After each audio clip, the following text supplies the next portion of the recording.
Hey Siri, set timer for 10 minutes.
Good morning, good morning, good morning, guys. As you can see, we started our morning out in the kitchen, making breakfast, making bagels, and I wanted to bring you out to the garden today just so you can see some of the cleanup that I have going on. The part one of my cleanup video It was kind of windy, so I'm probably going to go back through and do a voiceover on that. But in this area right here, if you can remember, it was completely covered with mint, so I have since pulled that mint out. You can still see some back there growing. I'm gonna put some other herbs in here as well as mint. We have our sage that's growing over here, and then we moved our hostas from one area and they are now over here. Hostas absolutely love shade, so I moved some out of the sun and put them in the shade. Here we have some cucumbers that I'm growing in our little patio Kroger garden bed. There are some greens in there looking very, very good. Some lettuce that I've been feeding to the chickens. We have some potatoes. Over here, I planted some seeds the other day. You guys came along with me and we planted rutabaga. We planted blue kale. We planted rosemary. Also planted some jicama, 1,000-head kale, onion chives, some chijimisai. Our green stock is doing very, very well. I still have a few small kitchen peppers up there. The strawberries are going absolutely crazy.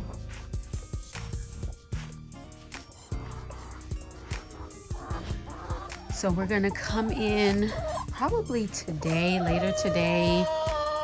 What are you talking about?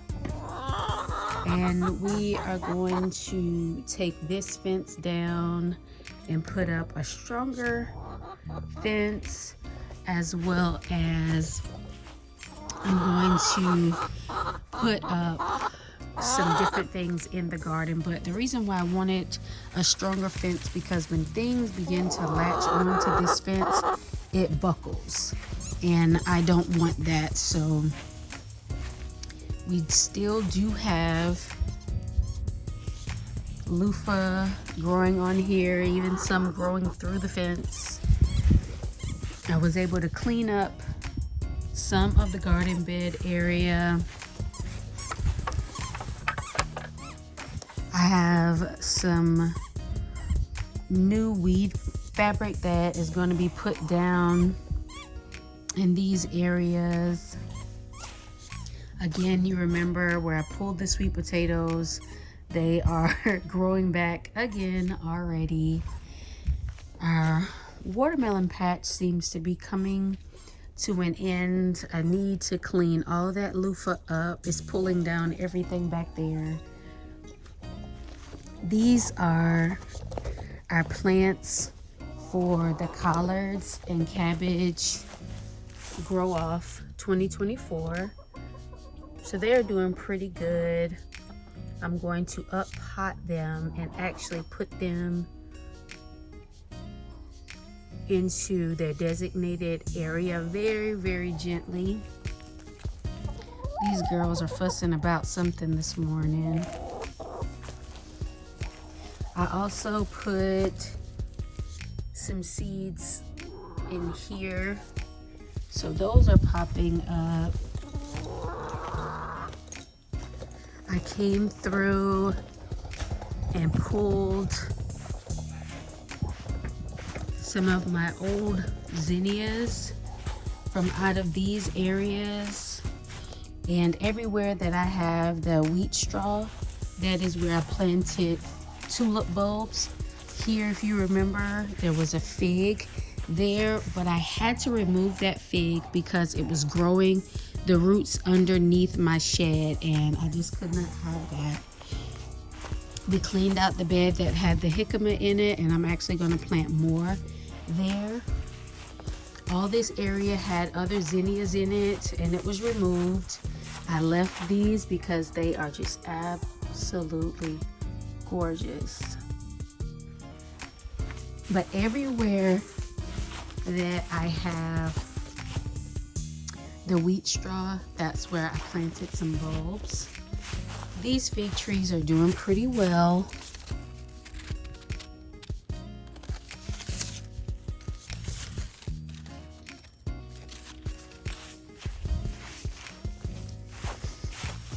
Looking pretty good over here. Again, I pulled almost all the old zinnias and put tulip bulbs down and some allium bulbs as well.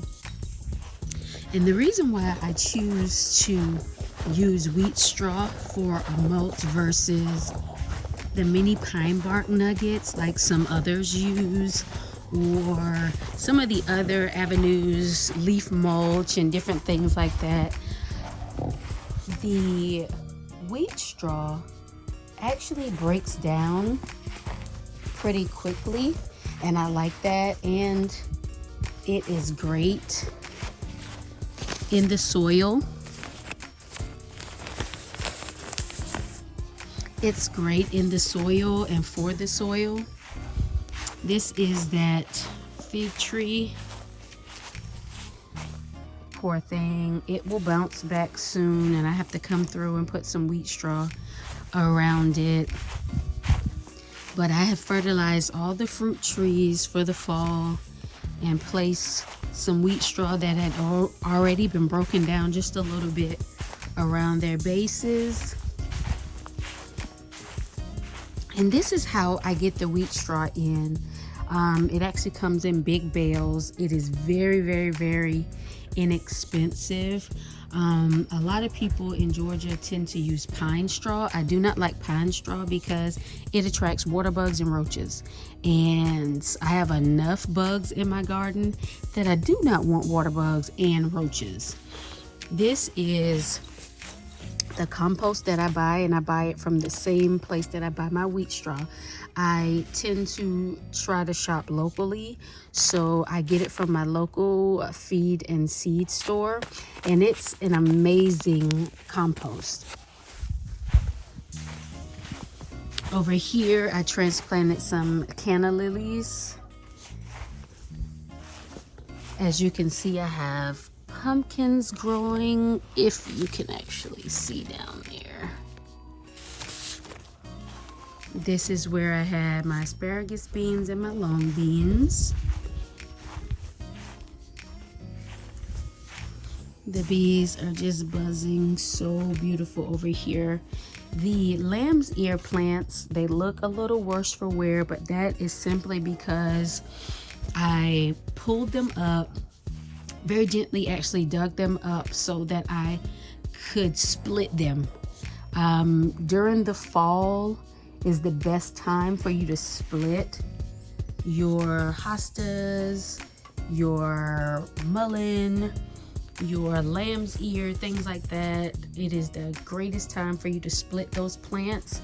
So I actually started out with 2 lamb's ear, and as you can see now, I have them lining over here as well as over there. I bricked up this area with a few nice landscaping bricks. I have a few more pumpkins. Hopefully they make it. I just love to see pumpkins growing in the garden. My kitchen garden is doing really well.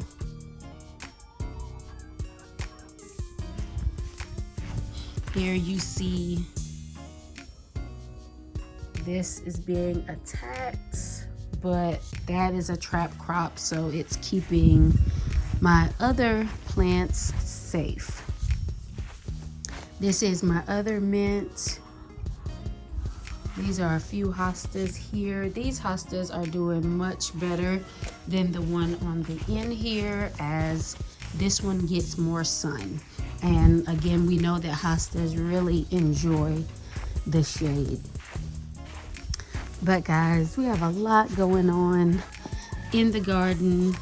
I'm actually, again, going to use whatever leftover fencing that I have from the new fencing, and I'm going to put trellis on the back of this bed, as well as on the back of this bed, and that way I can grow beans in those areas. At the back portion of this bed is where I put some tulips, and I put those there as a reminder to myself that that is what I have there, and this is where the greens are going to go. So our collards and our cabbage are going to go in this area here. And again, we're going to clean up all the loofah out of those back areas. The ones that are dry are the ones that I'll be able to keep. The ones that are too moist, we won't be able to keep because sometimes they don't dry very well. But guys, that is it for today. I'd like to thank you for coming along with me in the garden, seeing the calm after the storm. I ask that you continue to pray for everyone that's been affected by hurricane season. And again, we must remember that the hurricane season has just begun. So just stay prepared, be on watch, and continue to look out for each other in this time. So as always, get up, get out, and grow something, and have faith in our food. And I'll see you the next time.